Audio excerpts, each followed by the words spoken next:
Tadi saya bilang ya kita harus menerima kritik. Cuma kalau kebetulan yang kritik itu tidak tahu dasar kritiknya, karena dia tidak tahu, apalagi penuh prasangka, bantahnya susah.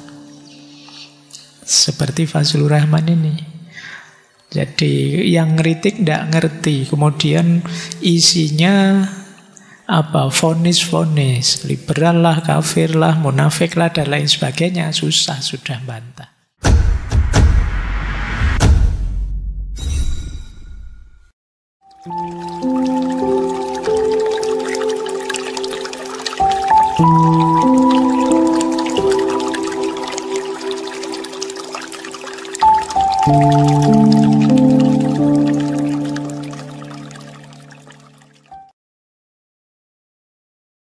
Assalamualaikum warahmatullahi wabarakatuh.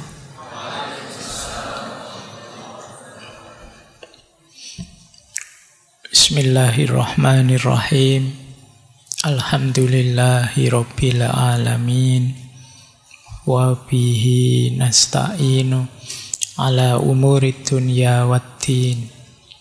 Allahumma sholli wa sallim wa barik ala habibina wa syafi'ina sayyidina wa maulana Muhammadin wa ala alihi wa ashabihi wa man tabi'ahum bi ihsanin ila yaumiddin. Amma ba'd. Bismillah, mari teman-teman kita lanjutkan belajar kita, ngaji filsafat kita. Malam hari ini kita mulai masuk di tema yang baru. Judulnya mungkin rasanya sangat kampus. Tidak apa-apa ya, saya membayangkan teman-teman mahasiswa hari ini kan sedang libur. Mumpung libur, ayo kita kuliahan sendiri di masjid. Jadi mungkin materi malam hari ini agak sangat akademis, tapi ya tidak apa-apa untuk meluaskan wawasan kita. Mari coba kita pahami gagasan-gagasan baru tentang tasawuf. Selama ini kita sudah banyak sih tema-tema tasawuf ya. Nah, malam hari ini cuma cara pandangnya terhadap tasawuf agak berbeda. Kita coba ya. Boleh setuju, boleh tidak. Karena kalau dalam filsafat itu kebalikannya dengan kalau dalam torekot. Kalau dalam filsafat itu ya pembelajarnya dituntut kritis, mempertanyakan. Karena dari situ nanti dengan mempertanyakan itulah akan lahir gagasan-gagasan baru. Kebalikannya kalau dalam torekot itu kan pertama-tama diminta patuh. Cuma ya untuk bisa kritis diawali dulu dengan paham. Ini seperti yang dilakukan oleh Imam Ghazali. Beliau tidak setuju dengan beberapa gagasannya para filosof, sampai menulis Tahafutul Falasifah. Tapi sebelumnya ya beliau sudah belajar banyak, sangat paham tentang filsafat. Sebelum nulis Tahafut ya beliau sudah menulis Maqasidul Falasifah. Tidak setuju boleh, kritis harus, tapi harus didahului dengan paham. Nah, malam hari ini mungkin kita masih kita pahami dulu. Setelah itu teman-teman boleh setuju, boleh tidak setuju. Dari situlah nanti ilmu itu akan berkembang. Kalau tidak ada orang yang tidak setuju, kalau iya saja ya ilmu tidak berkembang. Ilmu itu justru berkembang ketika ada bantahan-bantahan, koreksi-koreksi. Maka tidak boleh teman-teman pembelajar ini alergi dengan kritik, dengan koreksi. Meskipun dikritik itu ya tidak enak. Mungkin teman-teman yang punya konten ya sering bikin konten mungkin ngerti ya. Pahitnya dikritik, sudah capek-capek bikin konten masih saja dikritik. Tapi ya kalau tidak ada yang kritik gimana kita bisa berkembang? Dengan adanya kritik terus ada perbaikan. Ada hal yang baru, yang lahir, yang lebih baik dari sebelumnya. Baik, bismillah ya, kita mulai. Malam hari ini kita ketemu tokoh yang orang menyebutnya Bapak Neomodernisme Islam. Tidak hanya modernis, neomodernis. Nanti kita belajar sebentar apa itu neomodernis. Intelektual Muslim, kelahiran Pakistan, tahun 1919. Cuma nanti beliau meninggalnya di Chicago, Amerika, tahun 1988. 1988 itu saya kelas 2 SMP. Kalian belum terbayangkan. Belum ada ya. Kontribusinya besar, karya-karyanya membawa arus tersendiri. Beberapa intelektual kita di Indonesia muridnya beliau. Jadi, baik. Cuma beliau ini memang pintar sejak kecil. Hafal Al-Quran usia 10 tahun. Ya, dari informasi ini saja kamu langsung mengerti ya. Apalah saya mesti gitu. Tidak apa-apalah. Paling tidak memang malam hari ini kita belajar tokoh besar beneran. Beliau menyelesaikan S3-nya di Oxford University, filsafat. Disertasinya tentang Ibnu Sina. Nanti beliau awalnya sebenarnya karir akademik intelektualnya di Pakistan. Dipercaya oleh presiden untuk memimpin lembaga riset Islam di Pakistan zaman itu. Beliau pikiran-pikirannya maju sekali. Cuma ya mungkin ada beberapa gagasan yang memunculkan kontroversi di negaranya. Banyak ulama-ulama konservatif, ulama-ulama lama yang tidak setuju. Terus dituduh liberal lah, dituduh radikal lah, dan lain sebagainya. Akhirnya beliau tidak kerasan. Terus pindah ke Amerika. Dimulailah karir akademiknya di beberapa universitas di Barat maupun di Amerika. Di Inggris, kemudian di Kanada, juga di Amerika. Pernah ke Indonesia tahun 1985. Itu sebenarnya beliau sedang dalam kondisi sakit jantung dan diabetes. Tapi itu pun semangat untuk berbagi ilmunya masih tinggi. Baik, itu ya kisahnya beliau. Saya kutipkan sedikit betapa menyesalnya mantan presiden Pakistan saat itu ketika Fazlur Rahman harus lebih memilih keluar dari Pakistan. Ini ada buku menarik yang judulnya Diaries of Field Marshal Muhammad Ayub Khan. Muhammad Ayub Khan mantan presiden Pakistan. Di buku ini beliau bilang begini, Dr. Fazlur Rahman, Direktur Lembaga Penelitian Islam, mendapat kritik pedas dari seluruh negeri yang dikobarkan oleh para mullah, para ulama yang bodoh dan bermotivasi politik. Tuduhan yang sepenuhnya salah itu ditujukan terhadap beberapa pernyataan yang dimuat dalam bukunya yang judulnya Islam, yang ditulisnya beberapa tahun lalu dan kemudian diterbitkan oleh Oxford University Press. Buku ini merupakan karya ilmiah yang ditulis untuk pembaca Eropa dan merupakan upaya untuk menghilangkan beberapa kesan yang salah tentang Islam. Ketika kritik tersebut semakin menguat, ia menggelar 2 konferensi pers untuk membantah semua tuduhan tersebut.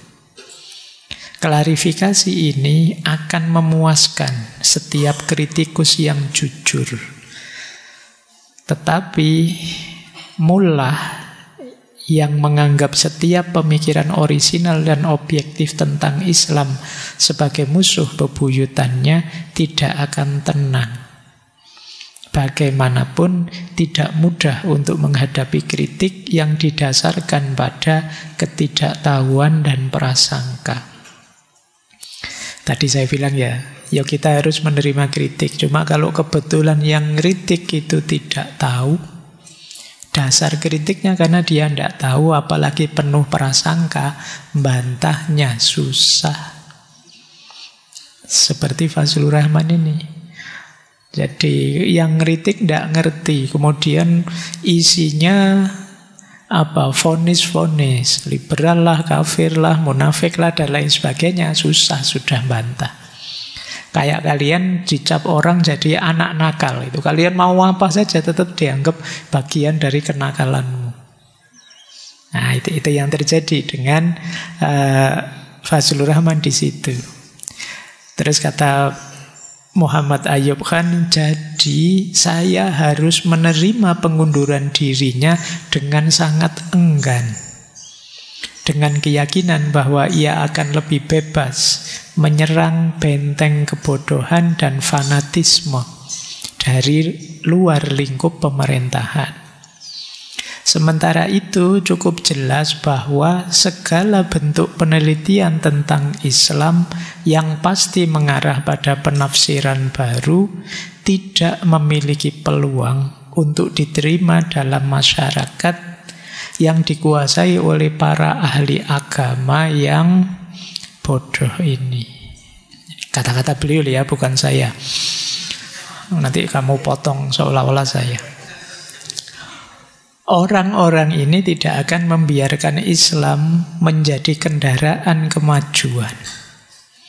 Bagaimana masa depan Islam seperti itu di zaman akal dan sains tidak sulit untuk diprediksi. Ya tidak sulit untuk diprediksi itu ya sudah, kalau memang mindsetnya begitu, jangan berharap kita maju. Ya, ini nanti boleh dibaca ulang untuk ngeritik kita sendiri saja. Jangan-jangan kita bagian dari yang dikritik oleh beliau. Ini beliau menyesal kehilangan tokoh besar yang pinter, ulama besar. Baik, itu gambaran ya tentang sosoknya beliau. Itu saya kasih fotonya itu. Hidungnya mancung, tidak seperti kita. Khas orang sana ya. Yuk kita mulai. Yang pertama, Fazlur Rahman dikenal sebagai tokoh neomodernisme Islam. Jadi neomodernisme Islam ini jalan tengah antara tradisionalisme dan modernisme. Jadi beliau secara umum melihat di dunia Islam ini ada 2 kelompok dalam pengembangan ilmu. Ada kelompok tradisionalis, ada kelompok modernis. Kalau kelompok tradisionalis fokus pada melestarikan ajaran yang diwariskan para ulama lama. Modelnya ya mengikuti fatwa-fatwa para ulama lama sesuai mazhabnya masing-masing. Jadi ini disebutnya kelompok tradisionalis. Kelebihannya, kata Fazlur Rahman, ini menjaga kontinuitas. Al-muhafadhu alal qadim. Sanadnya nyambung, alhamdulillah. Cuma kelemahannya apa? Akhirnya kurang responsif terhadap perubahan zaman. Yang terjadi selalu pontang-panting ketika ada masalah baru. Terus kita bingung, ini hukumnya gimana? Fatwanya bingung lagi. Kita sifatnya reaktif saja. Jadi kita tidak bisa di depan menjadi inspirasi perubahan. Bisanya ya merespon di belakang. Nah ini kayak awal yang menjaga warisan lama. Disebutnya kelompok tradisionalis. Kebalikannya kelompok modernis. Kelompok modernis ingin menyesuaikan Islam dengan nilai-nilai modern, rasional, ilmiah, progresif, setara, demokrasi. Ini kelompok modernis. Kembali pada Al-Quran dan hadis, tapi plus ijtihad. Ini kelompok modernis.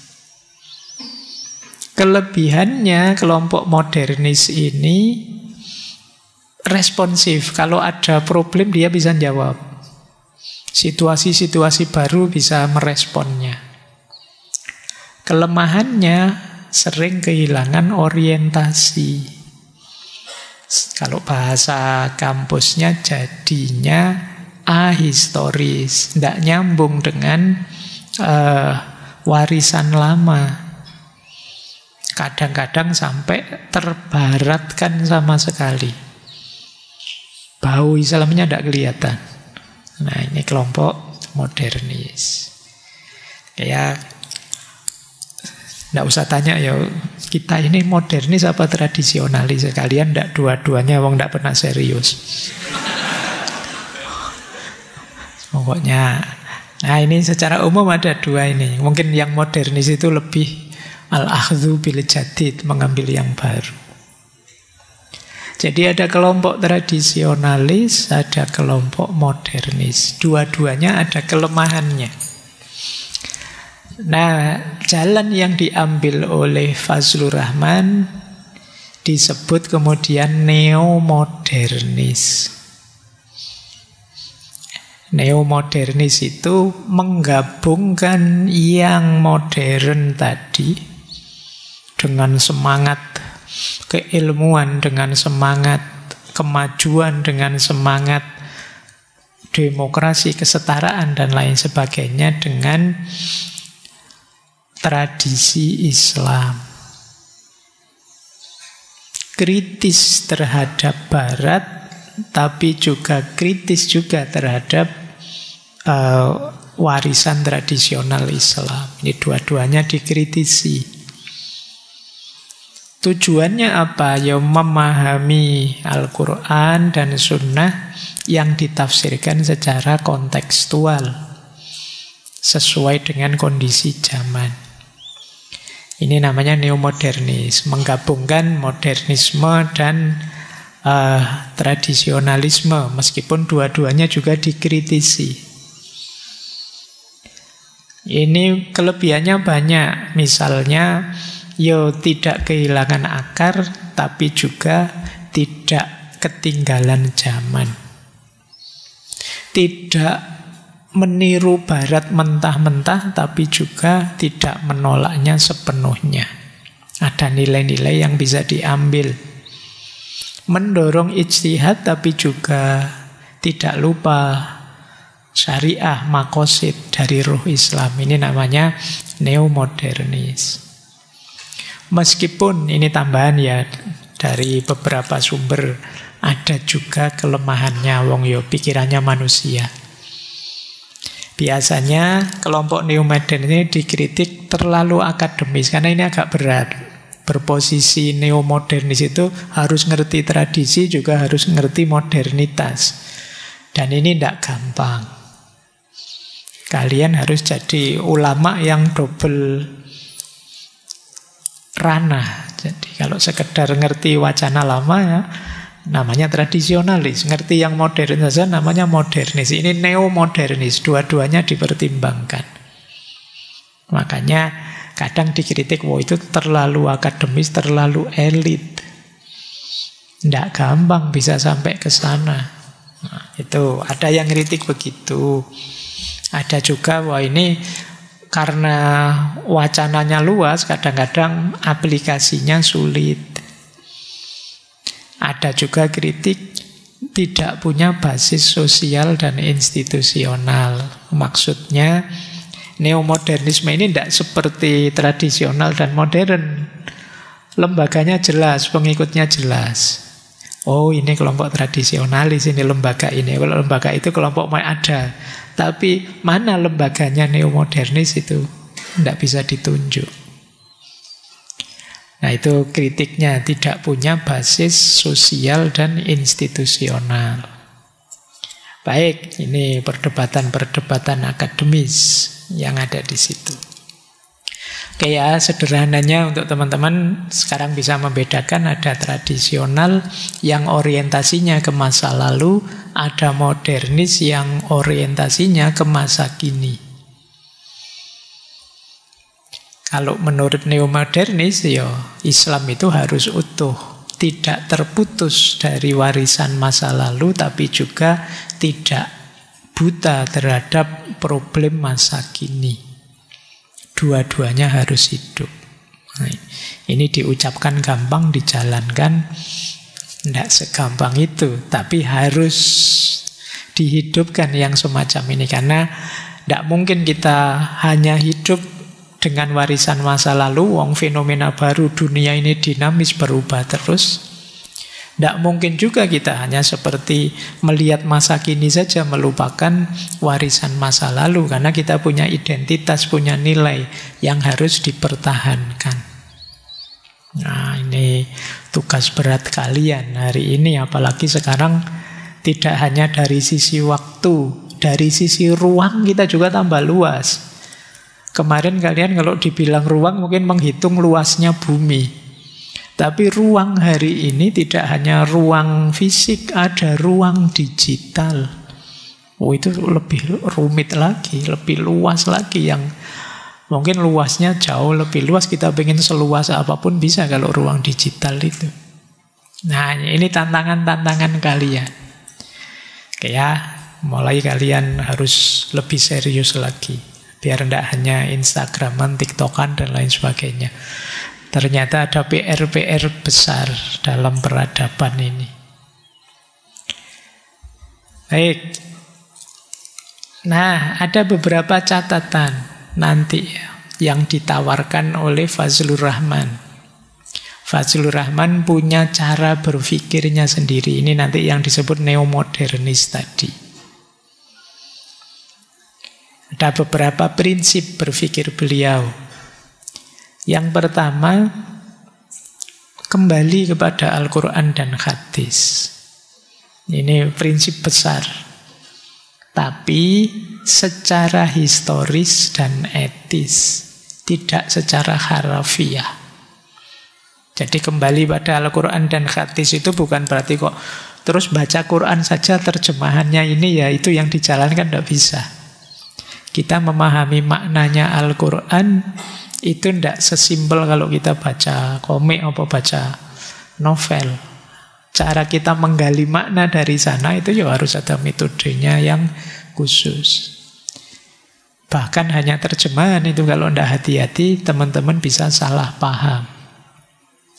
Jadi kalau dirinci begini, ini saya tulis di buku Hermeneutika Al-Quran itu yang judulnya tema-tema kontroversial. Kembali pada Al-Quran hadis itu ada 3 pemahaman, 3 konotasi. Yang pertama ada yang kembali pada Al-Quran dan hadis itu sifatnya harafiah. Pokoknya bunyinya itu ya itu. Kalau tidak dipahami, wallahu a'lam bishawab. Jadi ini gaya pertama. Pokoknya tidak usah ditafsir macam-macam, tidak usah ditakwil macam-macam, pokoknya sesuai redaksinya. Nanti ada yang kedua. Yang kedua model seperti para pembaharu, termasuk Fazlur Rahman.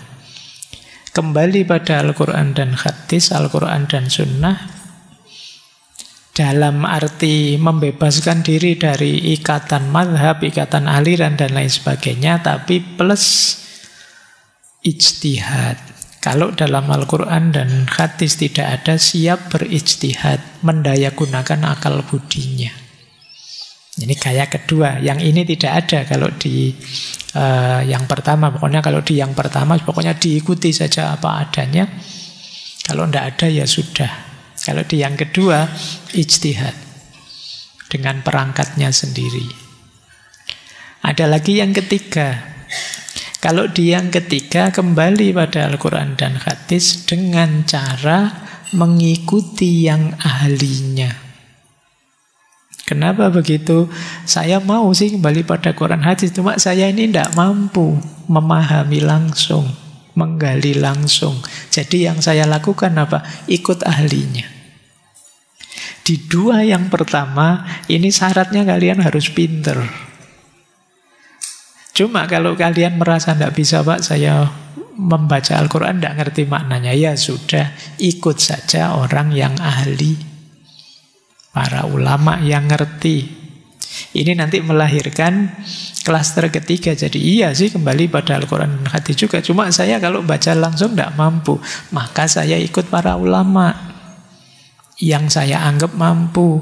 Di situ nanti termasuk mengikuti mazhab-mazhab.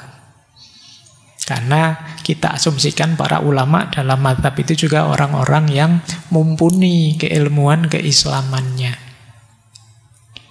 Jadi teman-teman kalian ada di titik manapun ya sebenarnya ya sama. Mana ada sih orang Islam yang tidak Al-Quran dan hadis. Semua ulama itu ya dasarnya ke sana.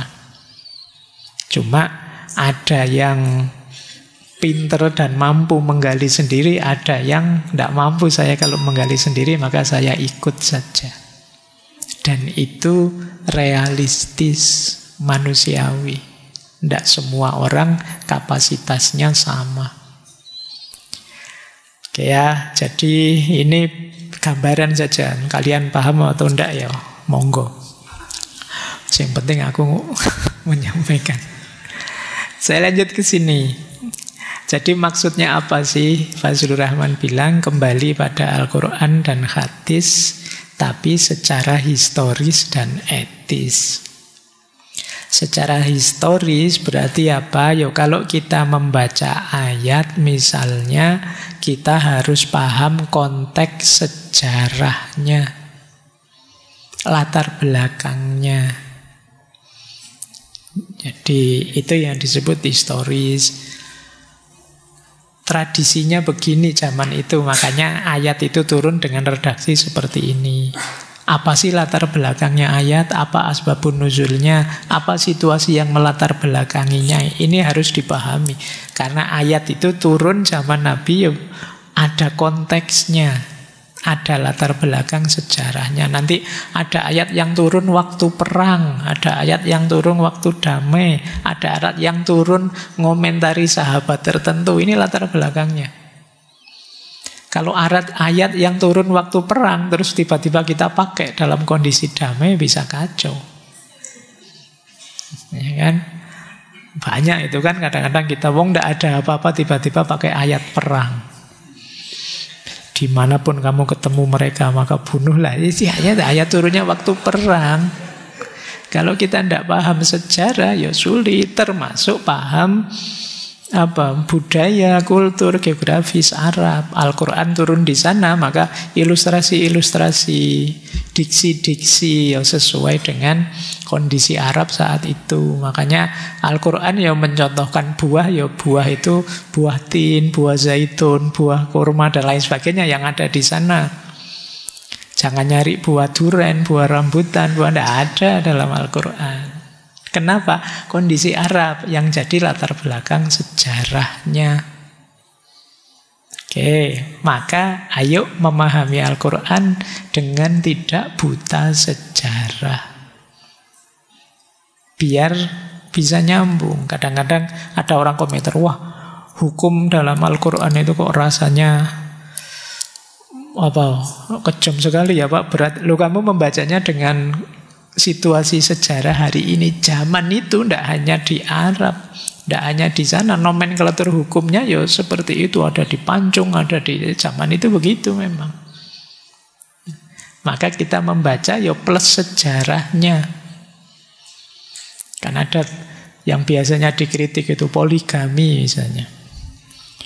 Wah, kok dalam Islam boleh ya nikah sampai 4? Itu kalau kita baca sejarahnya, kebolehan menikah sampai 4 zaman itu, zaman Nabi itu pembatasan. Sebelumnya laki-laki itu bisa nikah sebanyak mungkin, sampai ratusan bisa. Saya kapan itu baca di Cina itu kaisar yang selirnya bisa sampai 6.000. Nggak bayangke ya 6.000. Setahun aja cuma 300 hari. Lah itu kalau sehari satu gilirnya berapa lama? Bayangan itu zaman itu kan begitu posisi perempuan. Lah, ketika terus 4 saja ya, boleh kamu nikahi masna wa sulasa wa ruba. Di konteks zaman itu pembebasan luar biasa bagi perempuan. Jadi sekarang perempuan tidak diberlakukan seperti barang yang dikoleksi sebanyak-banyaknya, bahkan bisa diwariskan.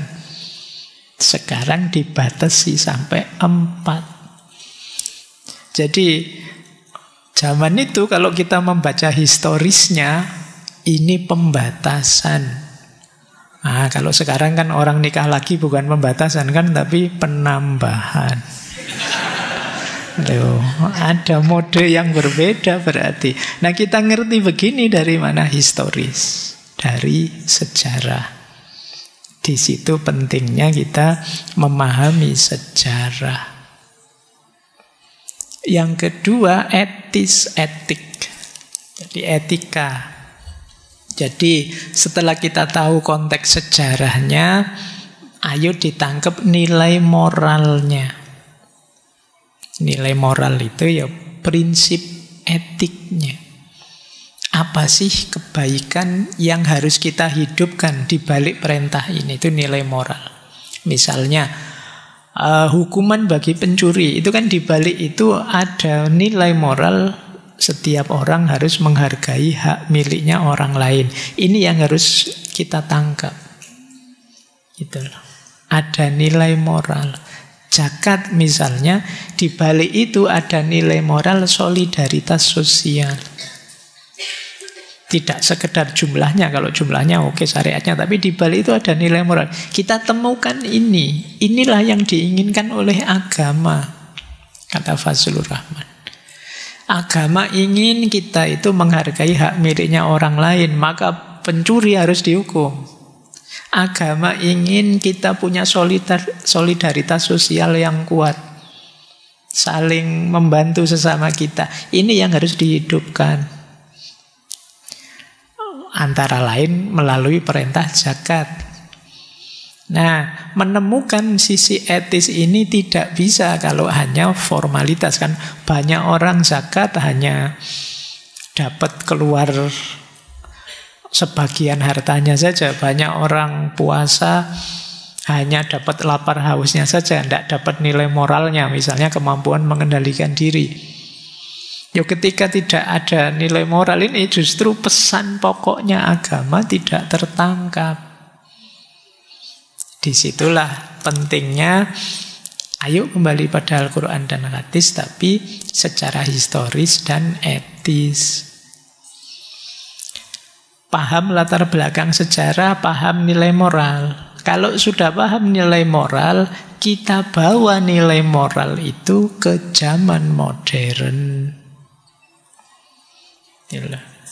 Bagaimana sih caranya menghargai hak milik orang lain di zaman modern ini? Itu kita harus hidupkan. Di situ kita berijtihad. Haki gimana? Misalnya hak kekayaan intelektual. Di ayatnya tidak ada, tapi kan ini sesuai dengan pesan moralnya Al-Quran. Gimana sih menjamin solidaritas sosial hari ini? Yang dunia kita ada medsos, tidak hanya dunia sosial konkret. Nah ini kita beristihad untuk menghidupkan solidaritas sosial, pesannya Al-Quran tadi. Jadi diawali dari pemahaman Al-Quran yang utuh dengan kesejarahannya, menemukan pesan etiknya, dan untuk itu diperlukan dua kemampuan, ijtihad dan nalar yang kritis, cara berpikir yang kritis. Ini yang biar Islam tidak terhenti di masa lalu, juga tidak kehilangan akar di masa kini. Baik, inilah nanti yang tergolong di kategori sebagai neo-modernis. Baik, itu masih pengantar. Sekarang kita masuk ke materi kita ya. Agak jauh pengantarnya biar kalian paham. Kita masuk ke sini sekarang. Materi pokok kita bulan ini. Kenapa sih Fazlur Rahman saya dulu kan? Sementara tokoh-tokoh selanjutnya sebenarnya jauh lebih dulu hadirnya dibandingkan Fazlur Rahman. Karena beliau orang pertama, ilmuwan muslim pertama yang menggunakan istilah neo-sufisme. Meskipun mungkin konsep-konsepnya sudah ada sebelumnya, tapi istilahnya sendiri dan dasar-dasarnya beliau. Makanya saya letakkan di awal. Nah, kenapa saya beri judul Reformasi Tasawuf? Karena menurut Fazlur Rahman, neo-sufism itu sama dengan reformed sufism. Sufisme yang direformasi. Ya, kenapa sih sufisme harus direformasi? Jadi neo-sufisme itu revitalisasi tasawuf agar kembali pada inti ajaran etiknya Islam dan disesuaikan dengan tuntutan rasionalitas dan hidup modern. Ini jadi menurut Fazlur Rahman sebenarnya yang punya concern mendalam, tadi kan ada etika Al-Quran tadi. Pesan etiknya, pesan moralnya Al-Quran tadi kan ada itu. Dan menurut beliau itu adanya harusnya di tasawuf. Jadi akhlak yang Al-Quran tadi itu kan adanya di tasawuf. Dan beliau menganggap sementara kajian tasawuf sebelumnya kok malah lebih banyak fokus pada fana, pada bako, pada bersatu dengan Tuhan, pada yang jenis-jenis ini. Yang menurut beliau, loh kok malah ke situ? Padahal justru nanti lewat tasawuf lah kita bisa mengasah akhlak secara dalam. Jadi intinya etiknya Islam, membangun perilakunya umat, termasuk menjawab tuntutan modern. Jadi nanti arahnya ke sana. Jadi Fazlur Rahman tidak menolak tasawuf, cuma menurut beliau praksis atau prakteknya tasawuf selama ini punya 3 ciri. Yang ini sebenarnya perlu dikritisi. Yang pertama, eskapis. Nanti dijelaskan satu-satu. Eskapis itu melarikan diri dari dunia. Tidak menjawab problem, tapi malah minggir dari masalah. Dunia itu apa? Terus minggir, dunia hanya negatif, cobaan, dunia itu sangat tidak penting. Terus minggir dari dunia, tentu saja kita kalah dalam percaturan dunia. Jadi ini yang disebut eskapis. Terus irasional, banyak hal-hal yang tidak masuk akal dimasukkan. Terus lari dari tanggung jawab sosial. Jadi seolah-olah kehidupan sosial, kehidupan dunia itu sesuatu yang pasti negatifnya harus dihindari. Nah, beliau menawarkan tasawuf yang aktif, etis, dan punya tanggung jawab sosial. Nah, itu nanti yang disebut neo-sufisme. Ini mirip nanti dengan konsepnya, dulu kita pernah bahas, sebenarnya pikiran beliau juga termasuk neo-sufi, Muhammad Iqbal. Muhammad Iqbal punya istilah kesadaran mistik dan kesadaran profetik.